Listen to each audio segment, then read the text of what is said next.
सो देखो बेटा,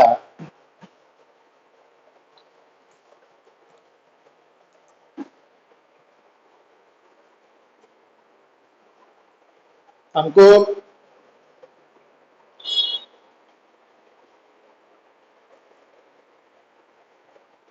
हर जशन। हाँ बेटा, साउंड क्लियर है? साउंड ऑडियो वीडियो ठीक है बेटा। सो देखो बेटा, कल ਆਪਾਂ diamagnetic substance, paramagnetic substance and their properties ਦੇ ਬਾਰੇ in detail discussion ਕੀਤੀ ਸੀ, है ना। और ਉਹਦੇ ਚ ਅਸੀਂ क्यूरीज लॉ in paramagnetism भी डिस्कस ਕੀਤਾ ਸੀ।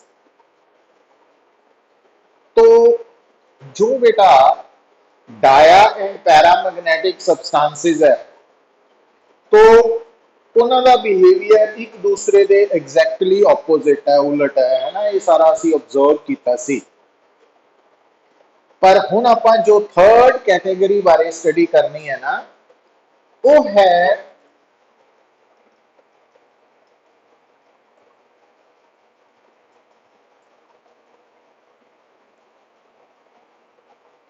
Ferromagnetic substance.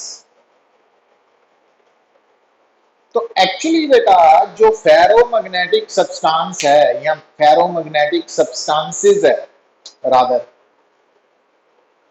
तो दो substances which are strongly attracted by the magnet, or whenever these substances are placed in an external magnetic field or magnetizing field, they get magnetized strongly in the direction same as that of magnetizing field। तो मतलब जो ferromagnetic substances है, इन्हां दा behaviour जो है ना just like paramagnetic ही है, बट लार्जर एक्सटेंट तक। मतलब जिस तरह आप कहने सीगे कि पैरामैग्नेटिक सब्सटेंस जो है इट इज वीकली मैग्नेटाइज्ड, तो ये स्ट्रांगली मैग्नेटाइज्ड है। पैरामैग्नेटिक सब्सटेंस जो है weakly attracted by the magnet, ये strongly attracted by the magnet है। तो ये याद रखना पड़ेगा।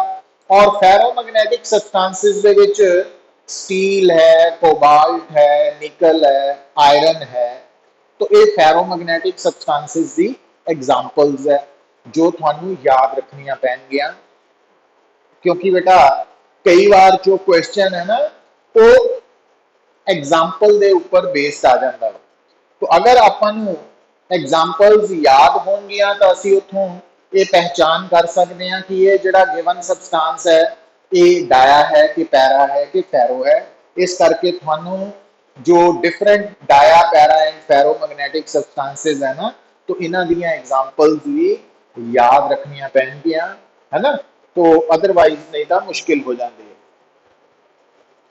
तो ਜਦੋਂ बेटा असी फेरोमैग्नेटिक सबसटेंसेस की गल करते हैं तो थानू जिद्दां मैं दस्सिया कि दो substances which are strongly attracted by the magnet, and whenever these substances are placed in external magnetic field they get magnetized strongly in the same direction as that of magnetizing field।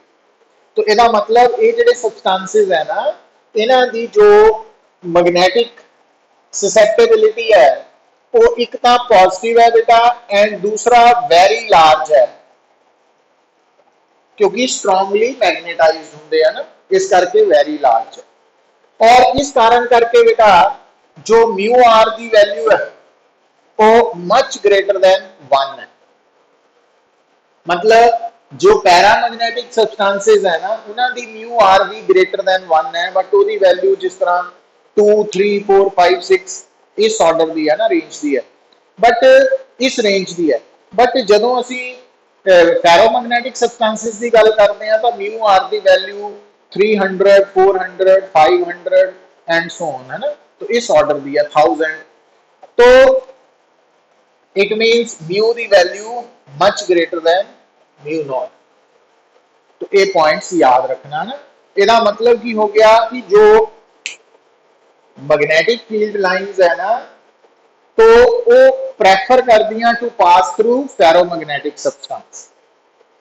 हुन बेटा क्योंकि magnetic field lines they prefer to pass through ferromagnetic substance, ਇਹਦਾ मतलब पता की हो गया कि इस प्रॉपर्टी ਨੂੰ ਅਸੀਂ यूज करते हैं किथे मैग्नेटिक शील्डिंग ਲਈ, मैग्नेटिक शील्डिंग ਲਈ बेटा यूज किया जाता है। ਹੁਣ मैग्नेटिक शील्डिंग ਦੇ ਵਿੱਚ ਅਸੀਂ ਕੀ ਕਰਦੇ ਹਾਂ बेटा, मतलब ਜਦੋਂ ਅਸੀਂ ਕਿਸੇ ਪਾਰਟਿਕੂਲਰ ਸਪੇਸ ਨੂੰ एक्सटर्नल मैग्नेटिक फील्ड के इफेक्ट तो बचाना वा, तो आप उस पर्टिकुलर स्पेस ਨੂੰ ना एनक्लोज कर देने यूजिंग फेरोमैग्नेटिक सब्सटेंस। तो ਜਦੋਂ ਤੁਸੀਂ ਕਿਸੇ पर्टिकुलर स्पेस ਨੂੰ बचाना वा किथों इफेक्ट ऑफ मैग्नेटिक फील्ड तो, ਤਾਂ ਤੁਸੀਂ उस पर्टिकुलर स्पेस ਨੂੰ एनक्लोज कर लोगे यूजिंग फेरोमैग्नेटिक सब्सटेंस। ਉਹਦੇ ਨਾਲ ਹੋਏਗਾ कि बेटा ਹੁਣ मैं दसदा ਤੁਹਾਨੂੰ, आ देखो कि मान लो थोड़े सामने बेटा ध्यान नाल देखियो बेटा, तो आ है वैक्यूम, आ सारा ही वैक्यूम है पुत। तो आ जो ब्लू कलर दियां लाइंस है ये मैग्नेटिक फील्ड लाइंस है, और ये सारा वैक्यूम है पुत, वैक्यूम, ये वैक्यूम है। हुण अगर बेटा मान लो भी थोड़े सामने मैं हुण ड्रॉ करन लगा वा एक सबस्टांस ड्रॉ कर रहे हैं, तो आ बेटा एक सबस्टांस है।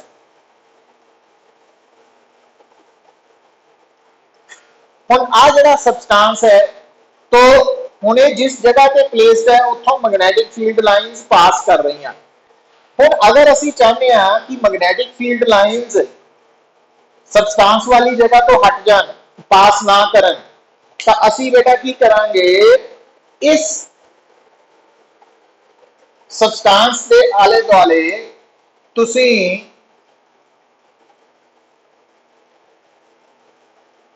एक केज, तो आ केज है, आ रेड कलर की जी डबल वॉल आप डायग्राम बनाई है, ये फेरोमैग्नेटिक है। तो हुण होएगा पता कि आ जी ब्लू कलर की मैग्नेटिक फील्ड लाइन है, ये फेरोमैग्नेटिक सबस्टांस चों पास करन गया, मतलब ये इत्थों हट के ना लाइन, ये लाइन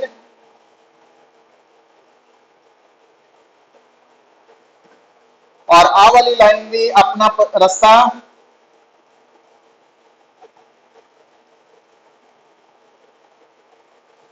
हुण उहदे नाल होया की बेटा, तुसीं नोट की कर रहे हैं कि आ जिहड़ा फेरोमैग्नेटिक सबस्टांस है, ये अंदर की जिहड़ी स्पेस है उस पोर्शन की मैग्नेटिक फील्ड खत्म हो गया, सारियां मैग्नेटिक फील्ड लाइंस इस फेरोमैग्नेटिक चो पास करना प्रेफर करनगियां। मतलब आ जिहड़ा रीजन है ना, आ पर्टिकुलर स्पेस है, ये मैग्नेटिक फील्ड के इफेक्ट तो बच गई है, और असी कहांगे कि इस स्पेस की असी मैग्नेटिक शील्डिंग कर ली। कितना शील्डिंग की? by enclosing that space using ferromagnetic material। भी उस स्पेस ਨੂੰ ਅਸੀਂ फेरोमैग्नेटिक मटीरियल यूज करके एनक्लोज कर लिया ना, तो वो स्पेस ਦੇ ਵਿੱਚ ਹੁਣ मैग्नेटिक फील्ड एग्जिस्ट नहीं करेगा। तो इस तरीके ਦੇ ਨਾਲ ਅਸੀਂ मैग्नेटिक शील्डिंग ਨੂੰ यूज करते हैं। मतलब सर्टन स्पेस ਨੂੰ ਅਸੀਂ ਕਿਸੇ पर्टिकुलर स्पेस ਨੂੰ अगर ਅਸੀਂ एक्शन ऑफ मैग्नेटिक फील्ड तो बचाना वा, प्रिवेंट करना, तो असी उस स्पेस ਨੂੰ ਉਹਦੇ आले दुआले फेरोमैग्नेटिक मटीरियल की केज बना देने हैं। तो जिन्नियां भी मैग्नेटिक फील्ड लाइंस है वो स्पेस के विचों दी पास करदियां, ਉਹਦੇ अंदर स्पेस चों नहीं करदियां, जिस करके वो स्पेस की शील्डिंग हो जाती है, मैग्नेटिक शील्डिंग असी इसनूं बोल देते हैं। तो इत्थे तक बेटा समझ लगी है तुहानूं?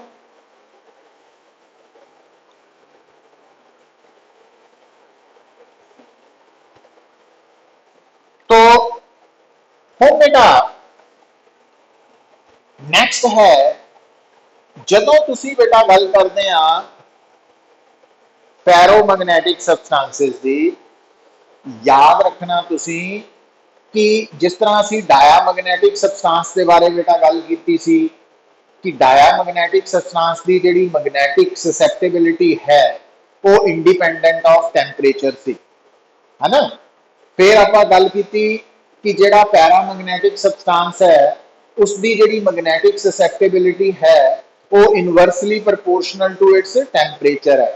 बट फेरोमैग्नेटिक सबसटेंस के लिए बेटा तुसी याद रखना कि फेरोमैग्नेटिक सबसटेंस की जिहड़ी मैग्नेटिक ससैप्टेबिलिटी है ना वो टैंपरेचर पे डिपेंडेंट तो है बट इन ए कॉम्प्लीकेटेड वे। और उसका रिलेशन असी इस तरीके नाल याद रखना T माइनस TC। हुण आ TC पॉइंट बड़ा इंपॉर्टेंट है। TC असी कहने हैं पुत क्यूरीज टैंपरेचर।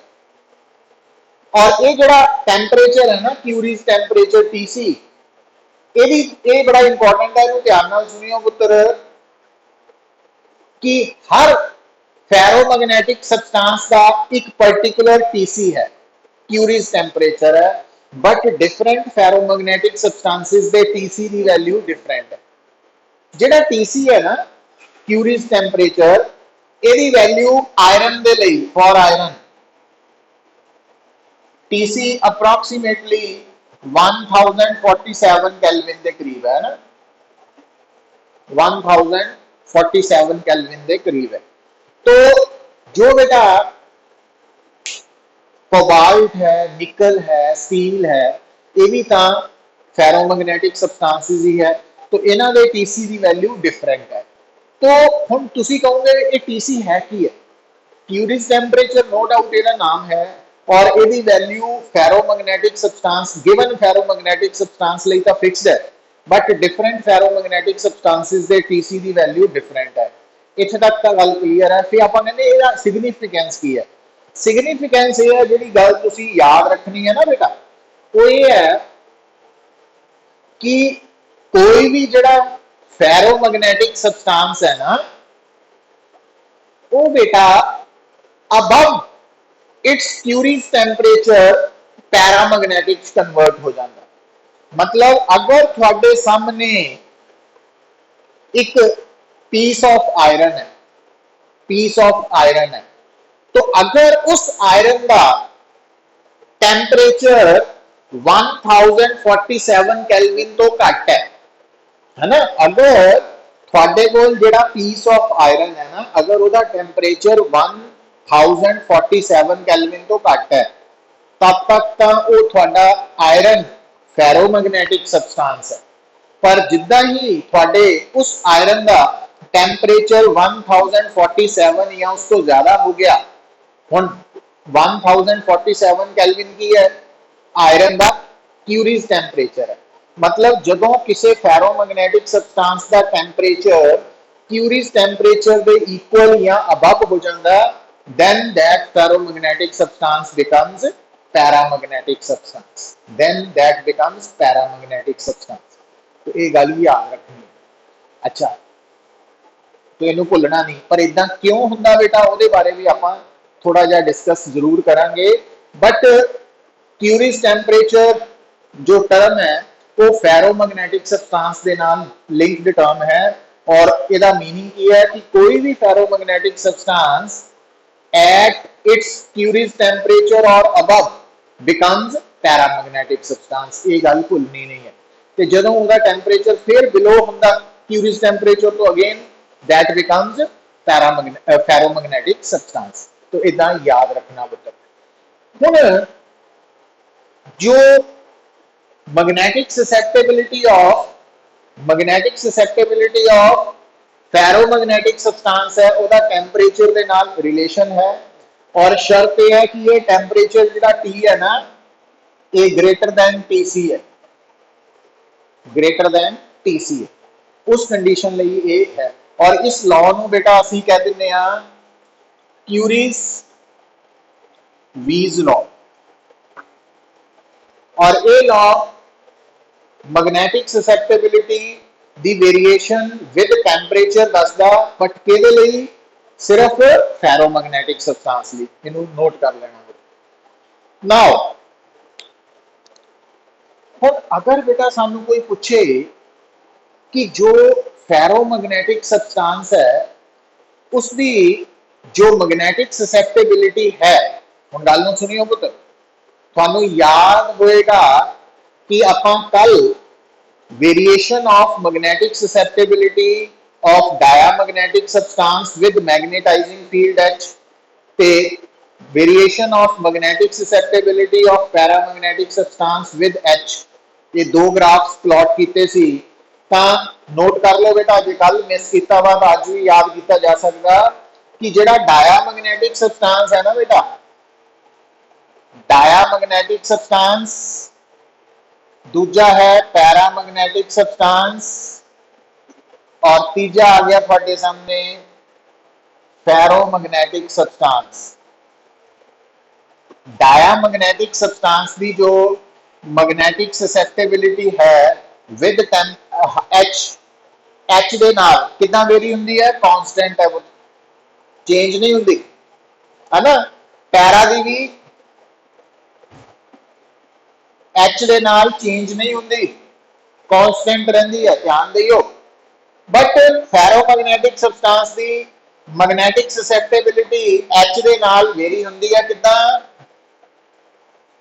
वो वेरिएशन है, मतलब एच दे चेंज होने नाल मैग्नेटिक ससैप्टेबिलिटी अगर पहला इंक्रीज हो रही है तो फिर एक पॉइंट पे जाके मैक्सिमम हो जाएगी, अगेन डिक्रीज करेगी। तो ये रिजल्ट याद रखना, मतलब जो फेरोमैग्नेटिक सबस्टांस है ना उसकी जी मैग्नेटिक ससैप्टेबिलिटी है वो मैग्नेटाइजिंग फील्ड पे भी डिपेंड करती है, जबकि डाया और पैरा भी नहीं करती। हाँ, जो आप डाया का ग्राफ बनाना ना, तो क्योंकि डाया लिए नेगेटिव है तो आ नेगेटिव लिखता ना, तो ये नेगेटिव है, तो ये याद रख लेना तुसी। तो डाया और पैरा की बेटा मैग्नेटिक ससैप्टेबिलिटी एच पे डिपेंड नहीं करती, जबकि फेरो भी करती है। और कितना करती है, तो ये वेरिएशन तुसी नोट कर लेनी है ना। तो इस वेरिएशन में तुसी इदा याद रख सकते हैं कि एच दे इंक्रीज होने नाल इनिशियली इंक्रीज कर रही है, फिर डिक्रीज कर रही है। तो ये रिजल्ट्स है जिन्हें तुहानू याद रखने पेंगे। नाउ जो बेटा फेरोमैग्नेटिक सबस्टांस है ना, ਜਦੋਂ ਤੁਸੀਂ फेरोमैग्नेटिक सबस्टांस के बारे गल करते हैं, फेरोमैग्नेटिक सबस्टांस बारे दो तीन गल्लां वा जिहड़ियां कि तुहानू याद रखनियां पैणगियां, वो की है कि एक तो बेटा जिन्ने भी फेरोमैग्नेटिक सबस्टांसिस है वो हमेशा सॉलिड फॉर्म च ही हुंदे, जबकि डाया और paramagnetic substances solid liquid gas किसी भी फॉर्म च एग्जिस्ट कर सकते हैं, बट जो फेरोमैग्नेटिक सबस्टांस है वो सिर्फ सॉलिड फॉर्म च ही एग्जिस्ट करते हैं। वो क्यों, उसका जवाब भी मिलेगा। और आपां एक होर आंसर की वेट है जिहड़ा कि हर फेरोमैग्नेटिक सबस्टांस क्यूरीज टैंपरेचर तो अबव पैरा च कन्वर्ट क्यों हो जाता, उसका आंसर भी आपां नूं मिलेगा। और ये दोनों के आंसर सेम एक्सप्लेनेशन पे बेस्ड है, वो तक आपां पहुंचने वाले ही हैं, बस वेट करने की लोड़ है थोड़ी जी। पर नाले भी याद रखो बेटा कि जिन्ने भी फेरोमैग्नेटिक सबस्टांसिस है ना, उन्होंने एक खासियत की है, एक तो वो सारे सॉलिड फॉर्म च ही होंगे, पर उन्होंने खासियत यह है कि जदों तुसी एक फेरोमैग्नेटिक सबस्टांस नूं मैग्नेटाइजिंग फील्ड च प्लेस कर देने और मैग्नेटाइजिंग फील्ड च प्लेस करन तो बाद जदों वो सबस्टांस मैग्नेटाइज्ड हो जाता वा, तो जदों तुसी उस मैग्नेटाइज हुए सबस्टांस नूं मैग्नेटिक फील्ड चों या मैग्नेटाइजिंग फील्ड चों रिमूव करते हैं, तो तुसी की देखते हैं बेटा कि वो जो फेरोमैग्नेटिक सबस्टांस है ना, after the removal of magnetising field still magnetisation possess करता, मतलब वो मैग्नेटाइज्ड रहता। जबकि आप देखा सी कि पैरा और डायामैग्नेटिक सबस्टांसिस ना सिर्फ उन्नी देर तक ही मैग्नेटाइज्ड रहते हैं जिन्नी देर तक वो मैग्नेटाइजिंग फील्ड के अंदर प्लेस्ड है। जिद्दां ही उन्होंने फील्ड चो बाहर कढ़िया जाता वो डीमैग्नेटाइज्ड हो जाते हैं कंप्लीटली। बट फेरोमैग्नेटिक सबस्टांस की ये एबिलिटी है to possess magnetisation, even after the removal of magnetizing field। तो ये पॉइंट्स भी तुसी याद रख लेने। और ये बेटा मैं थानू कल गल दसी सी, देखो कि जो डायामैग्नेटिज्म करैक्टर है वो ऑर्बिटल मोशन ऑफ इलेक्ट्रॉन्स करके है, तो जबकि जो पैरामैग्नेटिक करैक्टर है वो स्पिन मोशन ऑफ इलेक्ट्रॉन्स करके है, और फेरोमैग्नेटिक भी स्पिन मोशन दे करके ही एग्जिस्ट करता है। तो ਇਹਦਾ मतलब ये हो गया बेटा कि चाहे पैरामैग्नेटिक सब्सटेंस है चाहे फेरोमैग्नेटिक सब्सटेंस है, दोनों दे एटम्स दे कोल ना अनपेयर्ड इलेक्ट्रॉन जरूर हुंदा। और ਇਹਦਾ मतलब भी चाहे पैरामैग्नेटिक सब्सटेंस का एटम है चाहे फेरोमैग्नेटिक सब्सटेंस दा एटम है, हर एटम दे कोल अनपेयर्ड इलेक्ट्रॉन होने करके हर atom as a magnetic dipole behave करता। जबकि डायामैग्नेटिक दे कोल बेटा नेट अनपेयर्ड इलेक्ट्रॉन नहीं हुंदा, तो उहदी नेट मैग्नेटिक मूवमेंट जीरो हुंदी है, तो वो मैग्नेटिक डाइपोल बिहेव नहीं करता in the absence of magnetising field. हुण जदों बेटा तुसी गल कर रहे हैं फेरोमैग्नेटिक सब्सटेंस की, हुण ये जिहड़ा फेरोमैग्नेटिक करैक्टर है, तो इहदे बारे अगर असी गल करिए कि ਇਹਦੇ आंसर्स ਲੱਭੀਏ कोशिश करिए, तो ਉਹਦੇ ਲਈ ਸਾਡੇ ਕੋਲ ना एक थ्योरी है डोमेन्स थ्योरी ऑफ फेरोमैग्नेटिज्म कह देंगे।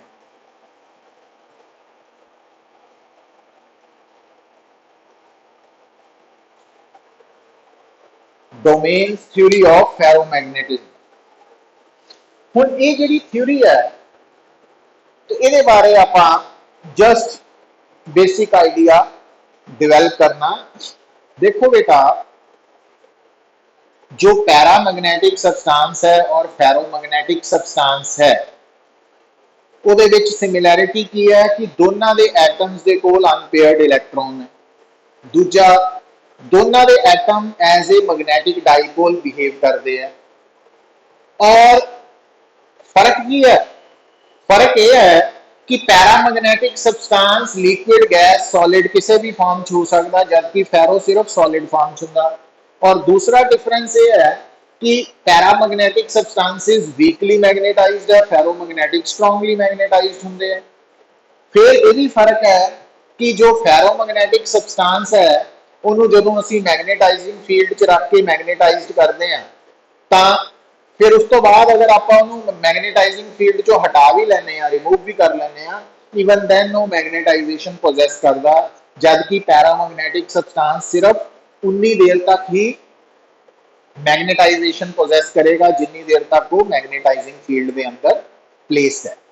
पर नाल ये भी देखो बेटा कि जदों असी फेरोमैग्नेटिक सब्सटेंस के बारे गल कर रहे सी, मैं तुहानू दस रहा सी कि कोई भी जिहड़ा फेरोमैग्नेटिक सब्सटेंस है ये बिलो क्यूरीज टेंपरेचर फेरोमैग्नेटिक है, पर जितना ही इसका टेंपरेचर अबव क्यूरीज टेंपरेचर होंदा ये पैरामैग्नेटिक च कन्वर्ट हो जाता है ना।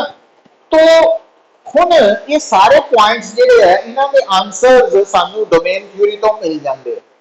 एक्चुअली डोमेन थ्योरी के अकॉर्डिंगली बेटा कि जेड़े सबस्टांसिस फेरोमैग्नेटिक सबस्टांसिस है उन्हां दे एटम्स एक दूसरे दे काफी नजदीक है। हुण तुसी नोट करो बेटा, थानू पता कि कोई भी जिहड़ा सबस्टांस है अगर वो गैशियस फॉर्म च है तो उहदे एटम्स दे विच डिस्टेंस काफी ज्यादा हुंदा, गैप काफी ज्यादा हुंदा। अगर लिक्विड फॉर्म च है तां भी डिस्टेंस थोड़ा ज्यादा ही हुंदा उहदे एटम्स दे विच, मॉलिक्यूल्स। पर सॉलिड दे विच, खास करके क्रिस्टलाइन सॉलिड्स दे विच जो एटम्स है या मॉलिक्यूल्स है उन्हां दे विच जिहड़ा डिस्टेंस है इक्विलिब्रियम डिस्टेंस हुंदा, वो डिस्टेंस किहड़ा हुंदा? स्टेबल इक्विलिब्रियम डिस्टेंस वाला, मतलब काफी घट हुंदा डिस्टेंस। तो हुण बेटा जो डोमेन थ्योरी है ना, ये कहती है कि क्योंकि ਜਿਹੜਾ ਫੈਰੋਮੈਗਨੈਟਿਕ ਸਬਸਟੈਂਸ ਹੈ ਉਹਦੇ ਹਰ ਐਟਮ ਦੇ ਕੋਲ ਅਨਪੇਅਰਡ ਇਲੈਕਟ੍ਰੋਨ ਹੈ, इस करके हर atom as a magnetic dipole behave कर रहा है। और क्योंकि फेरोमैग्नेटिक सबस्टांसिस दे एटम्स काफी नजदीक होंगे है, तो वो जिहड़े काफी नजदीक मैग्नेटिक डाइपोल्स है ना, क्योंकि हर एटम ही मैग्नेटिक डाइपोल है फेरोमैग्नेटिक का, तो वो जिहड़े दो मैग्नेटिक डाइपोल्स है वो एक दूसरे दे जदों काफी नजदीक आ जाते हैं, मतलब उन्होंने डिस्टेंस काफी घट जाता वा, तो उन्होंने एक खास तरह की इंटरैक्शन पैदा होती है जिन्हों स्पिन ऑर्बिट इंटरैक्शन असी कह सकते हैं इस लैवल पे। तो वो जिहड़ी इंटरैक्शन है उहदे करके की हुंदा बेटा, एक डाइपोल और दूसरा डाइपोल जदों काफी नजदीक होंगे है बेटा, उन्होंने एक खास तरह की इंटरैक्शन आ जाती है, स्पिन ऑर्बिट इंटरैक्शन, जिहदे करके दोनों डाइपोल्स अपने आप को एक डायरैक्शन च अलाइन कर लेंगे हैं। अदरवाइज जदों ये खास तरह की स्पिन ऑर्बिट इंटरैक्शन एबसेंट है, तो दो डाइपोल्स अपने आप को रैंडमली ओरिएंट करेंगे, मतलब अलग अलग डायरैक्शन च पोजीशन करेंगे, बट उस खास इंटरैक्शन करके ये जिहड़े दो डाइपोल्स है जिहड़े एक दूजे के काफी नेड़े है, वो एक डायरैक्शन च अपने आप को अलाइन कर लेंगे।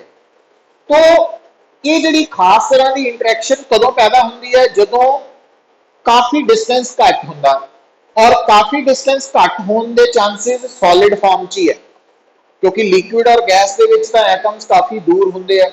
तो इस कारण करके बेटा जिन्ने भी फेरोमैग्नेटिक सबस्टांसिस है ना, उन्होंने हर एटम ने as a magnetic dipole behave करना, और जो डिफरेंट मैग्नेटिक डाइपोल्स है ना फेरोमैग्नेटिक सबस्टांस दे, उन्होंने विच डिस्टेंस काफी घट होने करके एक खास तरह की इंटरैक्शन ऑपरेट करती है, और ये जिहड़ी इंटरैक्शन है इनू असी एक्सचेंज इंटरैक्शन भी बोल दिंदे हैं, स्पिन ऑर्बिट इंटरैक्शन भी कह दिंदे हैं।